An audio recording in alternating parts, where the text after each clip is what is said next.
I am briefly going to show you how I animated this piece in 2 months on my own. The first thing you're going to need is storyboards. In this case, I've put them into an animatic to see how it will pace with the music. This is to show your client what the project's going to look like so they know what they're going to get. As you can see, it's super rough, so don't be precious. I then use a software called PureRef to create this massive mood board to have up whilst I'm working. Photos of the places I'm drawing, in this case home in Manchester, was a big part of this piece, and I just keep this here to keep me on track when I'm designing my backgrounds. Next up, I'm designing my backgrounds. Here's a sketch for one of the shots. There's a lot of space around the edge because I need to extend the backgrounds to be able to use them in After Effects. When I take it to paint, you'll notice that everything is on its own layer. This is so that in After Effects, I can set these at different Z space to create the idea of depth in the image. So here we are in After Effects looking down the main camera view. When I change the view here, you'll see how those layers are set in Z space, as I just previously mentioned. That pink triangular pyramid thing is the camera and what we're seeing. And here, as I move around, you'll see how those layers are working in the space. When I turn the view completely on the side, you'll see all those little layers stacked up, and that is literally making them into 3D objects and changing the Z space to be further back.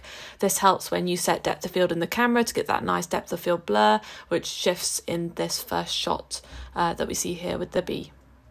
I've just created a new camera from the same view, and I just wanted to show you that zooming through the layers, it works like it would in real space. Like you've got them in real 3D space, you can zoom in on my drawing, you can move it down, change the angle and see the bee from a different place, and it's really cool and effective way just to give that little atmosphere and parallax to your artwork.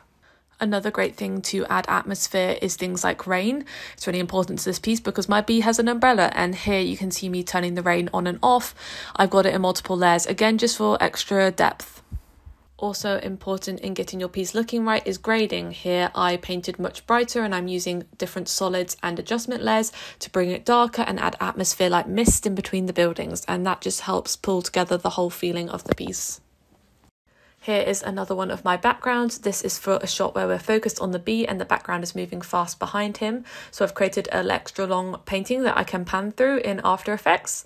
Because this is moving so fast and it is blurred, we don't see much of the detail, so I'm showing it here. And here we are with the final shot in After Effects. Everything in its own Z space again, so that different things move faster than others and create that depth that we need. To animate, I am using Photoshop with the plugin Animdescent 2. The great thing about this plugin is that I can use my brushes and functionality of Photoshop that I know and love, but use their ability to add layers. So all of my animation is layered up. The leaf is separate to the body and such. And here you can see me bringing that down. Even the shadow is a separate layer. And I do this for the whole piece. I have a sketch on a separate layer as well. I use some extra curves to kind of track where the path of the bee is going. But yeah, this is how I animate. It's probably not the best or easiest way, but it's the way that I know how. Here you can see my expert, workings out of how to space the bee when he flies in space from backwards to forwards.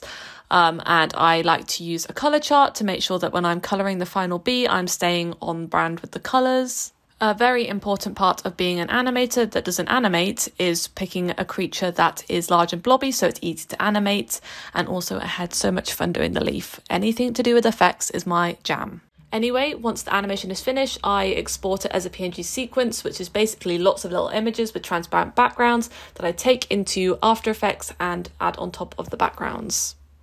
I also animated a bunch of flowers for the background that I placed amongst everything, and even tiny little ones that are not really visible at all in the final piece.